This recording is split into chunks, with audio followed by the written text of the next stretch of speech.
midnight reckoning, the night was heavy, thick with tension, as if the city itself was holding its breath. Rain-slicked streets reflected the dim glow of the streetlights, and the faint hum of a distant siren cut through the silence. In the heart of the West Side, in a small, weathered apartment building, Marcus Hill was sitting on his worn couch, scrolling through messages on his phone. His fingers trembled, not from fear, but exhaustion. "Just 5 more hours," he muttered under his breath. "Then I can sleep." Outside, the wind rattled the windows. The city had a way of feeling alive at night, dangerous yet magnetic. Marcus rubbed his eyes, his mind looping through the day's struggles. Work, bills, his mother's health, all pressing down on him. But tonight, there was a strange tension in the air, something he couldn't shake, like a shadow waiting in the corners of his apartment. A sudden sharp banging on his door shattered the quiet. Police. "Open up!" Marcus froze. His heart leaped into his throat. He wasn't expecting anyone. He hadn't done anything wrong, at least. Nothing that would make the police come knocking at midnight. I'm coming," he stammered, edging toward. The door, the banging grew louder, more insistent. "Open the door now." Marcus's palms were slick with sweat as he approached the door. He peered through the peephole, his stomach twisting. 2 uniformed officers, their faces hard, eyes cold, and scanning the hallway. One of them raised a hand and pointed directly at him. "I swear, I haven't." Before he could finish, the door crashed open, splintering at the hinges. The force threw him backward into the wall. Rainwater from the cracked doorframe dripped onto the floor, and the smell of wet wood and fear filled the room. "Hands where I can see them," one officer barked, guns drawn. Marcus's chest heaved. "Wait, what's happening? We have a warrant," the second officer said, their voice clipped and unyielding. "Step aside." Marcus shook his head frantically. "You have the wrong apartment. I live here alone." But the officers didn't listen. They were moving, searching, overturning furniture, shoving drawers open. The apartment erupted into chaos. Papers flew, books tumbled, a lamp crashed too, the floor shattering with a deafening crash. I said, "Stop," Marcus yelled, his voice cracking. He backed against the wall, trying to protect the few possessions he had left. "I didn't do anything. This is a mistake." One officer's eyes flicked toward him, a dangerous glint in their gaze. "Don't move, or we'll make you." Fear turned to anger in Marcus's chest. "You think you can just barge in here and terrorize me?" His voice was shaking, but he stood tall, trying to mask it with defiance. The officer snorted. "Defiance won't help you. Sit down now." As Marcus hesitated, the other officer's radio crackled. Something urgent, something Marcus couldn't hear, over the pounding of his own heartbeat. "Yeah, we've got a situation," the officer murmured, exchanging a glance with their partner. 10 minutes tops. Stay sharp." Before Marcus could react, the officers continued their search. Every cabinet, every drawer, every inch of the apartment was overturned in a frenzy. And then, in a moment of chilling realization, Marcus saw the glint of a camera neighbor's security system from across the hall. Their eyes widened. This wasn't just a mistake. Something bigger was happening, something orchestrated. He ran to the window, hoping for a glimpse of help, but the street below was empty. Only the neon flicker of a closed corner store and the distant sound of a car alarm piercing the night. Panic clawed at him, but he forced himself to think. He had to survive this. He had to protect himself. A sudden noise from the hallway, a shout, muffled but unmistakable, made him freeze. The officers spun toward the door, their attention momentarily distracted. Marcus seized the moment. He bolted toward the back door, yanking it open. Rain hit him like a wall, cold and sharp, soaking him instantly. "Ack!" He ran into the alley, heart hammering, lungs burning. Behind him, the officers' voices shouted in confusion. "Stop! Get back here!" Marcus didn't look back. He darted between dumpsters, using the shadows as cover. The city was alive around him, but he felt invisible. A ghost, running through streets that suddenly seemed endless. He rounded a corner and froze. A group of figures emerged from the darkness, neighbors. Local residents, young and old, drawn by the sound of the commotion. They had flashlights, phones, even baseball bats and umbrellas in hand. Their eyes were wide, angry, protective. They had seen enough of the injustice in their neighborhood to know when it was happening again. "Marcus, over here," someone shouted. He ran toward them, relief and confusion mingling in his chest. You came?" he gasped. "Of course." "We did," a woman said. "They can't just do this to you. Not here, not tonight." The officers appeared at the alley entrance, their guns still drawn. "Everyone, stay back. Move aside." The group didn't budge. They formed a human barrier between Marcus and the officers, their faces set with determination. "You have no right," a man shouted. "He's done nothing. You can't just break into people's homes." Tension hung in the air like a live wire. Marcus's chest heaved as he looked at the crowd neighbors. Strangers, everyone united in that moment. Something shifted. Fear was still there, but so was courage. The lead officer's jaw tightened. "Move, or wheel." A sharp whistle cut through the air. Then another. And another. From the rooftops, from the streets, from every dark corner of the block. Oh. More neighbors appeared, a silent army of witnesses. Marcus felt a surge of hope. He wasn't alone. The injustice, the fear it wouldn't go unanswered tonight. But the officers, backed into a corner, were unpredictable. One step wrong could spark chaos, could turn this night into a tragedy. The lead officer raised their radio. "We need backup. Now we can't control this crowd." Marcus's stomach dropped. The night wasn't over, not by a long shot. He looked at the faces around him, neighbors, friends, even strangers who had seen enough. And in that moment, he knew they weren't just protecting him. They were standing up to every injustice that had ever tried to take hold in their city. A low rumble of sirens in the distance, not the backup he had hoped for, but something different. Something bigger. And then the lights went out. Complete. Darkness swallowed the alley, the apartment, the officers, the crowd. A moment of silence that felt eternal, then a voice, barely a whisper, but cutting through the void. "You think you can scare us? You've made a mistake you'll never forget." And the sound of marching boots echoed, closer, faster, surrounding them from every side. Marcus's heart slammed against his ribcage. He realized, with a mixture of fear and resolve, that the night was only just beginning. Marcus and his neighbors are surrounded. The officers are trapped and backup is coming, but who exactly is marching toward them, and what will happen next? Stand in the shadows. The darkness in the alley was suffocating. A thick, almost tangible black that pressed against Marcus's chest. The muffled sound of marching boots surrounded them, echoing from walls and rooftops, bouncing off the wet pavement. The crowd of neighbors pressed tighter together, forming a living barricade, faces pale in the intermittent flash of lightning. Overhead, rain dripped from the eaves and gutters, soaking clothes and skin, but no one moved. No one flinched. Marcus's heart pounded, each beat a drum of fear and defiance. He could feel the electricity in the air, the energy of the crowd. A collective resolve that seemed impossible to break. He looked around, scanning the faces. People he'd known for years, neighbors he had waved to but never really spoken with, now standing like soldiers beside him. Old Mrs. Langston, who always carried an umbrella even in clear weather, clenched her fists.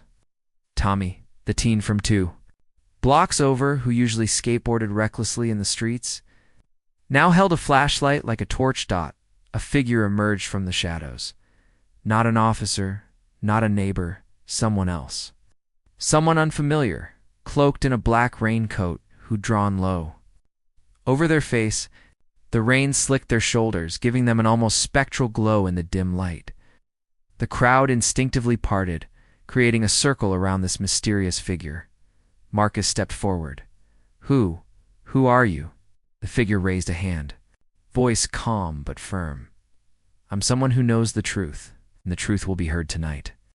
The officers, trapped at the mouth of the alley, tensed visibly, guns still raised. Their leader shouted into their radio, "What backup? I don't see anyone. Tell them to move in." But no one responded. The black-cloaked figure had the presence. of authority without even raising their voice. Marcus's mind raced. What do you mean, the truth? Follow my lead, the figure said, and without another word, they stepped forward, slipping through the rain like a shadow. Suddenly! The crowd surged with confidence, pressing forward in unison. They didn't attack. Not yet. They surrounded the officers. Pressing close enough to make retreat impossible, the lead officer's eyes darted nervously. Step back. This is unlawful. Can't. Yes, we can. A voice rang out. It was Mrs. Langston, her voice trembling but sharp. Oh, we're watching. You terrorize our neighbors in the dead of night, and now you're trapped. There's no escape. A tense silence followed. The rain drummed against metal trash cans in the asphalt, punctuating the officer's uncertainty. Marcus felt a surge of hope. This wasn't just a stand for him. It was a stand for every person who had ever been silenced, marginalized, or treated unjustly. Marcus, the cloaked figure said, turning to him. Do you know why they came tonight? He shook his head. I don't understand.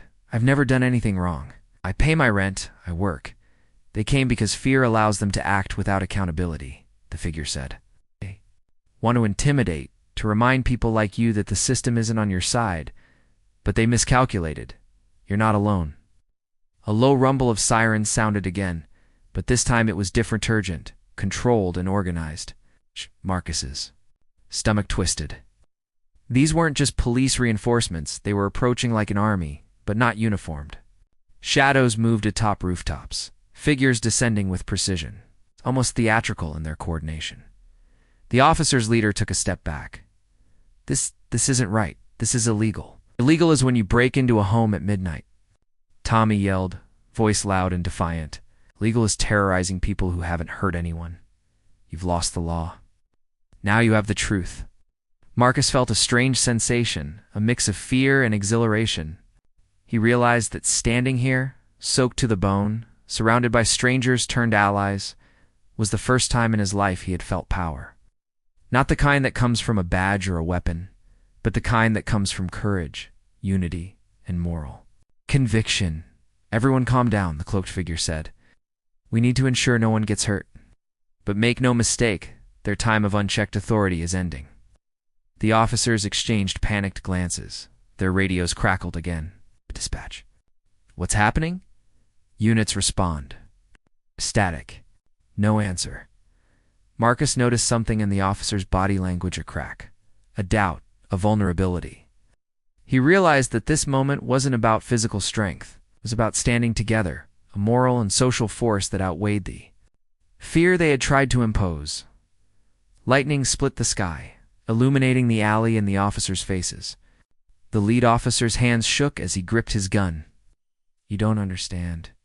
You don't. But before he could finish, the cloaked figure raised a hand, and the ground beneath the officer's feet seemed to shift, not literally, but in perception.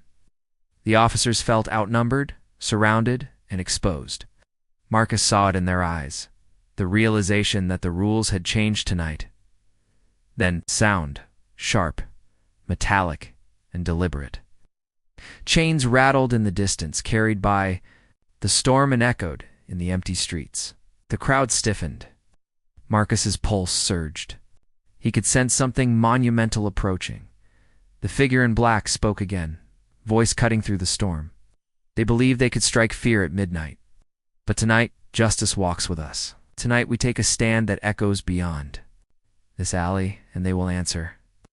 The lead officer's face turned pale. Back up. All units retreat. But it was too late. The crowd pressed forward with confidence, surrounding the officers on all sides. Marcus felt a surge of adrenaline he had never known. He remembered every injustice, every unfair glance, every whispered stereotype that had shadowed his life. All of it had led to this moment. And then, just as he thought the standoff had reached its peak, something unexpected happened. From the end of the alley, a figure appeared, silhouetted by the dim streetlights. Not one person, but dozens of uniformed officers, marching in perfect formation. Their faces were unknown, their authority unquestioned. But the moment Marcus's heart sank, he noticed something. They weren't moving toward the trapped officers. They were moving toward the crowd. The mysterious figure in black raised a hand, signaling everyone to halt. Marcus's stomach dropped. "Who are they?" he whispered. "They are the ones who decide who enforces the law and who bends it," the figure said, voice low but urgent. "And they are not here for you. They are here for us." A crack of thunder split the sky. Rain pelted everyone like cold bullets. The trapped officers tried to seize the moment to escape, but the crowd held firm, a wall of resolve against fear and violence. Marcus looked at the cloaked figure. "What do we do now?" The figure's eyes glinted in the shadows, almost piercing through the rain. "Now," they said, "we make them see what happens when courage meets injustice. Tonight, we show them that the truth cannot be silenced." A tense silence fell, broken only by the rhythmic thunder and the distant sirens.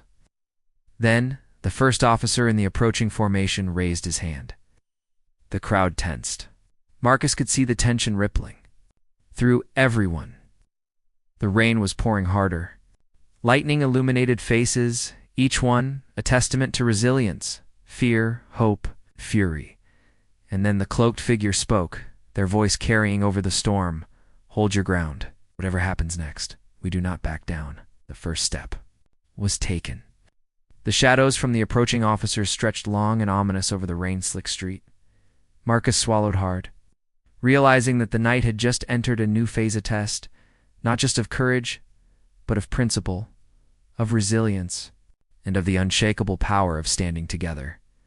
And just as the first officer in the approaching formation lifted his weapon, a deafening roar erupted from the crowd, a collective scream of defiance that shattered the night.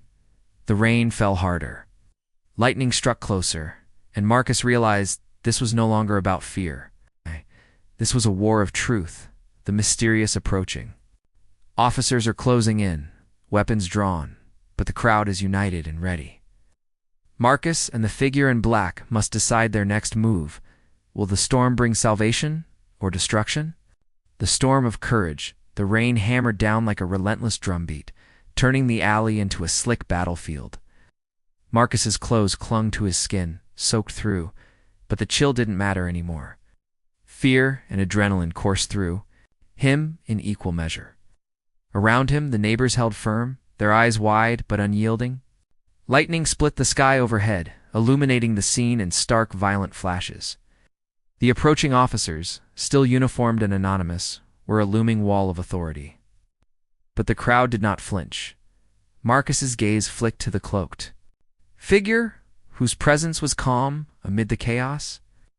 "We have to make them see," the figure whispered. "Shh. Not with fists or weapons, but with truth."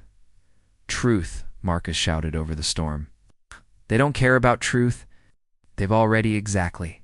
That's why we must show them something bigger than fear. Courage, unity, witnesses. We hold them accountable." Marcus swallowed hard, realizing for the first time that he wasn't just fighting for himself. Every neighbor, every innocent person who had been subjected to arbitrary injustice, was standing beside him. The weight of that responsibility pressed down, but also ignited something in him, a fire that refused to be extinguished. The lead officer, from the approaching formation, stepped forward, his voice booming over the storm. "Disperse immediately. This is an unlawful assembly. Move or face consequences." Tommy, the teen skateboarder, stepped from the front of the crowd, shining his flashlight directly at the officer. "You want us to move? You want us to let you terrorize our neighbor? Not tonight. Not ever." A ripple of agreement surged through the crowd. "Not tonight." A chorus of voices joined. Marcus felt a sudden surge of clarity, took a deep breath and stepped forward, rain dripping from his hair into his eyes. "Enough," his voice rang over the storm, surprisingly strong. "Came to scare me. You came to make me feel powerless, but you misjudged. This community, these people, they are not afraid, and neither am I." The lead officer's face tightened. "Do you know what you're doing? You're breaking the law." "Which law?" Marcus shot back, his voice rising. The law that allows officers to barge into homes at midnight? The law that lets people like me live in fear for simply existing? That law? That's not justice. That's oppression. A flash of lightning illuminated the faces in the crowd, familiar faces. Everyday people turned warriors of truth. Each one radiated courage born from lived experience, from being silenced too long, from enduring injustice. Marcus felt their strength flowing into him, and for the first time, fear was no longer his master. The cloaked figure moved beside him, placing a hand briefly on his shoulder. "Speak your truth," they said. "I'll let them feel the weight of the lives they've affected. Let them see that accountability cannot be ignored." Marcus's mind raced back over his life. The nights spent walking home in fear, the looks of suspicion that followed him everywhere, the countless times he had swallowed anger, pain, and humiliation to survive. Every single one of those moments had led to this night, and he realized he could channel all of it into this one stand. He took another step forward. We are more than statistics. We are more than complaints ignored. We are mothers, fathers, children, friends, neighbors. There. And tonight, we are the proof that justice is not only a word, it's action. For a moment, there was silence, just the sound of the rain and distant thunder. Then, from somewhere above, the first voice of dissent cracked. "He speaks the truth." Another voice joined. "You've been afraid too long." Then another and another, until it was a roar, a tide of voices rising over the storm. The anonymous formation of officers wavered, unease rippling through their ranks. Marcus realized they were not just facing a crowd, they were facing a community that refused to be invisible, a moral force that no weapon could pierce. But the danger was far from over. From the back of the alley, a sudden movement caught Marcus's eye. Now one of the trapped officers had found a discarded pipe, and he raised it threateningly, aiming for the first person in the front line. The crowd gasped. "Don't!" yelled, lunging forward to intercept. The officer swung. Marcus barely managed to sidestep, but the pipe struck the wet pavement with a metallic clang, sending sparks into the rain-soaked air. The crowd tightened, surrounding the officer, forcing him to drop the weapon. "You see," Marcus shouted, rain mixing with sweat on his face, "violence is what they bring. But we bring something stronger: courage, truth, unity." Officer's jaw clenched, the storm reflecting in his eyes. They were trained to control situations, to enforce order, but this was no ordinary order. This was a confrontation of conscience, and for the first time, they felt the weight of judgment not from a court, but from the people they were sworn to serve. Suddenly, a whistle pierced the air, a signal, high and sharp. The cloaked figure nodded to the crowd. "Stand firm. Witnesses are watching. Cameras are rolling. Every action tonight is documented. Every injustice will answer for itself." Marcus felt a surge of resolve. He stepped forward again. "You cannot hide behind uniforms, behind radios, behind fear. Tonight the world is watching, and the world will see the truth. You can try to break us, but you will not succeed. Not tonight. Not ever." The officer, with the pipe now backed into the circle of neighbors, lowered his head. Fear replaced aggression. One by one, the other trapped officers followed suit, realizing the moral tide had turned against them. Marcus could see it in their eyes, the first flickers of doubt, shame, recognition that their authority had been abused, and then the moment that changed everything. The cloaked figure raised their hand, and with a calm but commanding tone said, "Enough. Surrender. You will answer for what you've done." Lightning split the sky again, illuminating the trapped officers frozen in place. The rain fell harder, as if nature itself was witnessing the moment of reckoning. The approaching officers, who had seemed so invincible moments ago, halted in their tracks. Some lowered their weapons. Some glanced nervously at each other. Marcus turned to the crowd. "We did this," he said, voice hoarse but fierce. "We stood together. We refused to be silenced. This is what happens when people refuse to accept injustice. This is hope in action." A roar of approval erupted, a wave of energy that seemed to shake the alley itself. For the first time in his life, Marcus felt truly powerful, not because he had strength or a weapon, but because he had the courage to stand, to speak, and to demand truth. But then a sudden, chilling voice cut through the celebration. Think this ends tonight? From the shadows at the alley entrance, a figure stepped forward, taller than the rest, exuding a quiet menace. Unlike the other officers, this one did not look uncertain. Their eyes were sharp, calculating, and filled. With a cold fire, Marcus froze. The adrenaline drained for a moment. Who is that? The cloaked figure stepped in front of Marcus's, hand raised protectively. They are the last obstacle. The one who decides if truth will triumph tonight or if fear will return. The storm intensified, lightning crashing closer.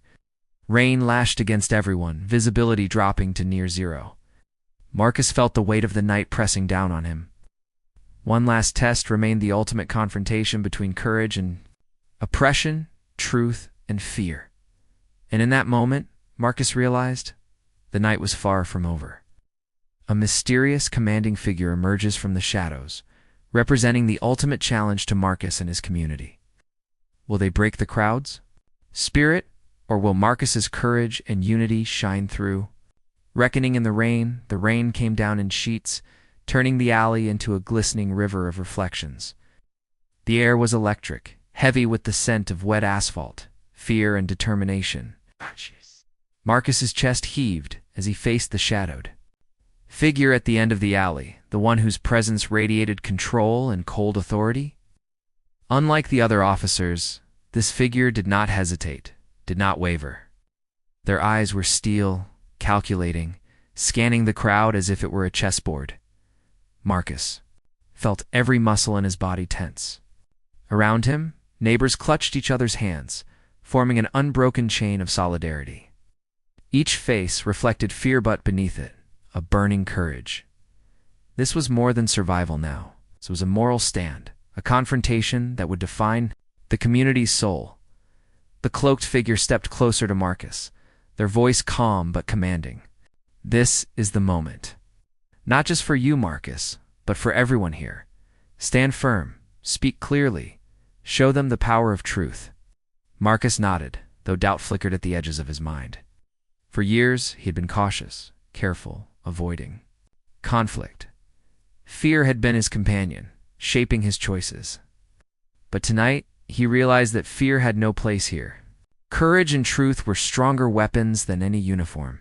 The commanding officer, tall, sharpened, and imposing, took a step forward. The rain streaked his face, highlighting every line of discipline and authority. "You have no idea who you're defying," he said, voice low but chilling. "You think this mob can stand against the law, step aside, or face the consequences?" Marcus stepped forward, letting the rain plaster his hair to his forehead, letting it soak through his clothes. He could feel the collective heartbeat of the crowd behind him. Every neighbor, every friend, every witness stood with him. "We're not a mob," Marcus said, voice steady despite the storm. "We're people. People who will no longer be silenced. People who have lived under fear and injustice. And we've had enough." A tense silence followed. The commanding officer's eyes narrowed. "Enough, you say? Enough to defy authority? You understand what that means?" Marcus met his gaze, without flinching. "I understand that you think power is yours alone. But tonight, power belongs to truth. It belongs to the people you've tried to intimidate. And it ends here." From the back of the crowd, someone began chanting, "Truth, justice, truth, justice." It started softly, but quickly grew, echoing off the walls of the alley, filling every corner with sound. Marcus felt it vibrate through his chest, like a drumbeat calling every ounce of courage in his body. The commanding officer took another step forward, signaling for his subordinates. "Move in, disperse them now." But the neighbors did not move. They stood firm, a living wall of defiance. Marcus's pulse surged, adrenaline coursing like electricity. He realized something profound in that moment. They were not facing a physical enemy. They were facing a system, culture of intimidation that had told them, 4 generations, that their voices didn't matter. The first subordinate officer advanced. Baton raised, but before he could reach the crowd, Marcus shouted, "Stop!" Every eye turned to him. His voice rang clear above the rain. "We are not your targets. We are not your enemies. Look at us. We are mothers, fathers, brothers, sisters. Children of this city. We are witnesses, and we will not be moved by fear. Lightning split the sky, illuminating every face in the crowd. The commanding officer faltered, the first hint of doubt flickering across his features. The sound of the chant growing louder, stronger, reverberated like a tidal wave. Then, from the rooftop above, the cloaked figure called out, "Witnesses, film everything. Let the world see tonight. Let them see that truth cannot be silenced." Phones came up, cameras recorded, lights flashed. Officers realized they were being watched not just by those in the alley, but by countless unseen eyes. Their authority, so long unquestioned, felt suddenly fragile. One of the trapped officers, younger and inexperienced, whispered, I don't know if we should." "Too late," Marcus said firmly. "It's too late to retreat from—" "What is right?" The commanding officer's jaw tightened. "You think this changes anything?" "We enforce the law." Marcus shook his head. "No, you enforce fear. But tonight, justice will enforce itself." A sudden shift occurred. The storm seemed to intensify, thunder cracking like a judge's gavel. The commanding officer looked up. Squinting through the rain, from the shadows of the rooftops, more people emerged, neighbors from surrounding blocks, drawn by the commotion. The initial crowd had become a movement. Every street corner, every fire escape, every window had eyes. On them, the alley was no longer an isolated battlefield. It was a stage for truth.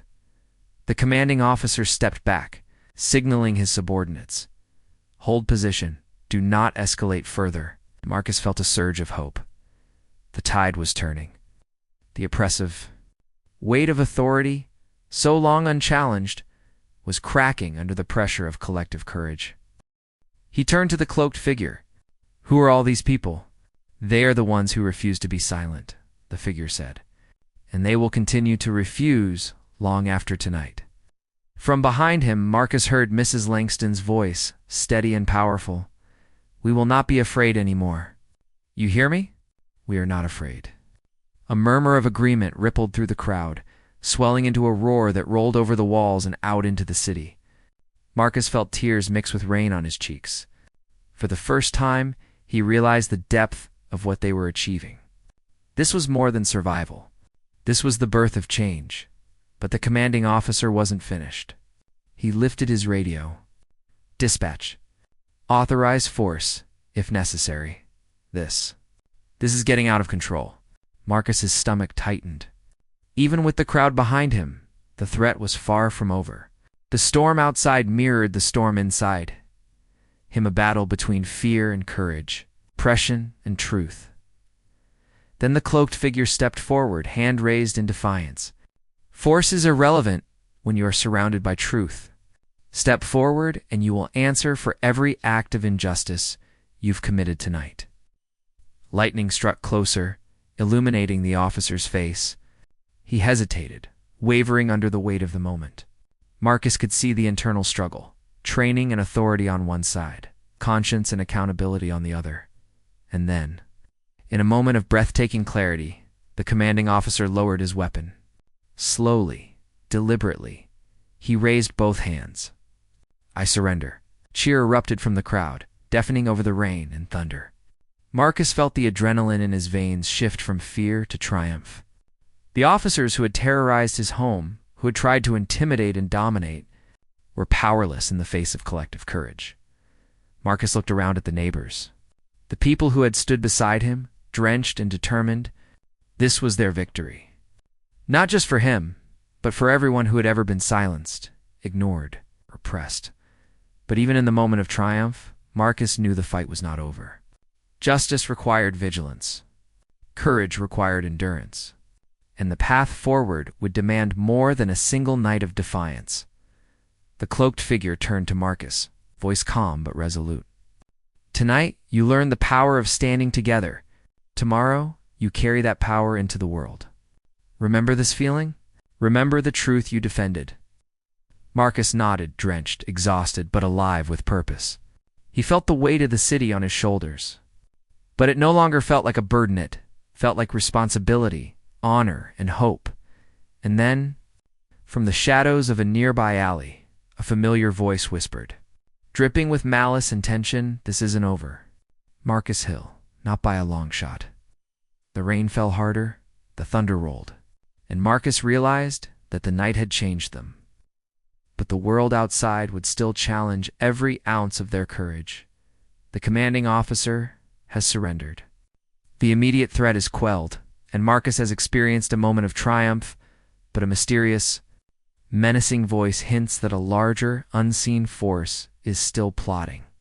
Will Marcus and the community be ready for what comes next? Dawn of justice, the first light of dawn was beginning to creep over the horizon. Though the storm still raged, rain streaking the streets in silvery sheets, the alley was quiet now, almost eerily so. The chaos of the night had dissipated, leaving Marcus and his neighbors standing in the aftermath, soaked to the bone but unbroken.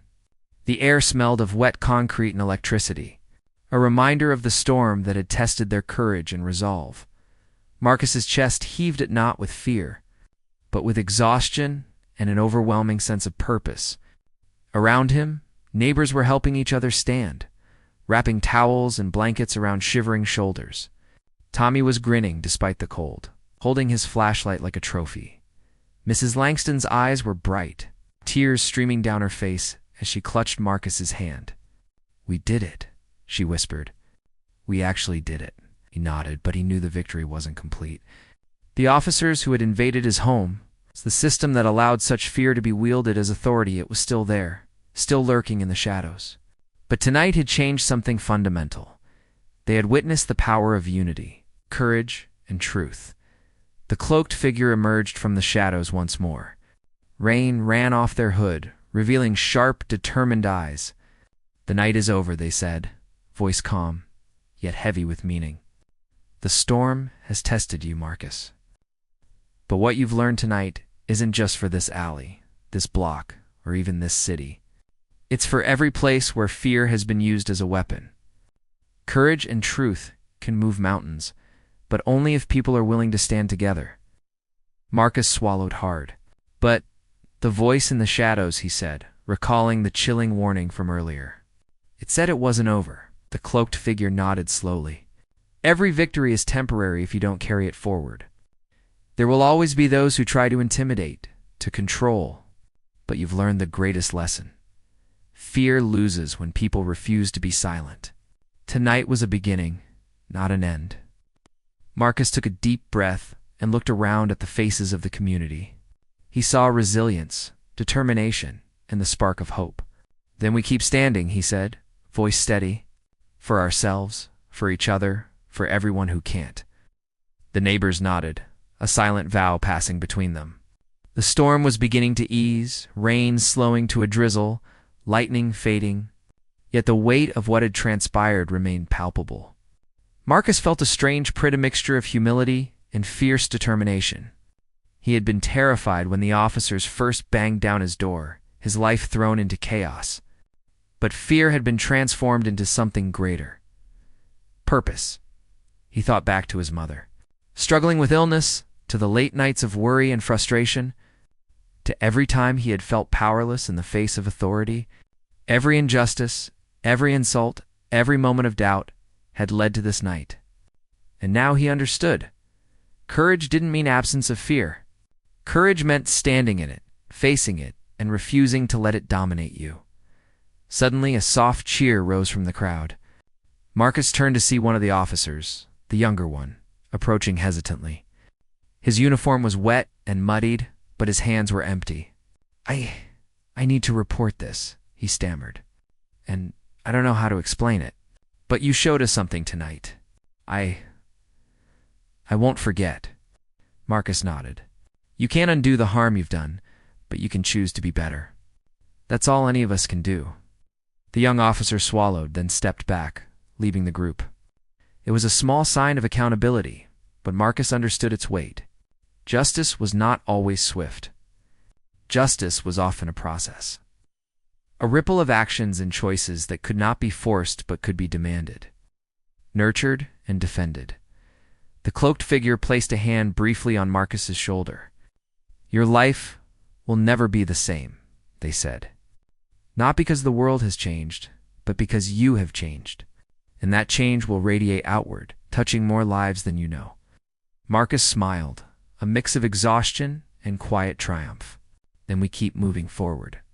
We make sure no one else has to live in fear like we did tonight." Lightning flickered one last time across the sky, illuminating the alley and the faces of the neighbors in a moment of cinematic clarity. The officer's surrender had been real, the threat neutralized, but the story of courage was far from over. Marcus understood that every small act of bravery, every voice raised against injustice, was a beacon. He looked around at the community he had once only waved to, now united as an unbreakable force. Each person who had stood in the rain, every face filled with determination, represented resilience. And in that moment, Marcus felt a profound sense of purpose. This was the legacy of the night. The storm finally began to break. Light spilling across the city in warm streaks, washing the streets clean. Marcus took a deep breath, the scent of wet asphalt filling his lungs. And for the first time in years, he felt hope that was not fragile or fleeting. He had faced the worst, stood against oppression, and emerged stronger. He was no longer just surviving, he was leading. He turned to the cloaked figure, who nodded once, silently acknowledging his transformation. "Go," the figure said. "The world awaits your courage." Marcus looked at the horizon, at the city slowly waking from the storm, at the faces of the people who had stood with him. He knew that the night had not only changed him, but had lit a fire that would continue to burn. Every act of fear, every attempt at intimidation, every system that sought to silence them would now face the collective strength of a community unwilling to bow down. And as the sun finally broke through the clouds, spilling gold and warmth onto the wet streets, Marcus realized something. They had survived the storm, but more importantly, they had risen from it, stronger, united, unbroken. In that moment, Marcus Hill knew that justice, courage, and truth were not distant ideals. They were living, breathing forces, forces that could not be silenced. He turned back to the neighbors, smiling through the rain. "We did this together, and together. We will keep doing it. No fear, no silence, no compromise." Chorus of agreement rose, not just in voices, but in hearts. The storm had passed, but its lesson remained. And as the first true rays of dawn spread across the city, Marcus felt it in his bones. The night of terror had ended, but the dawn of justice had begun.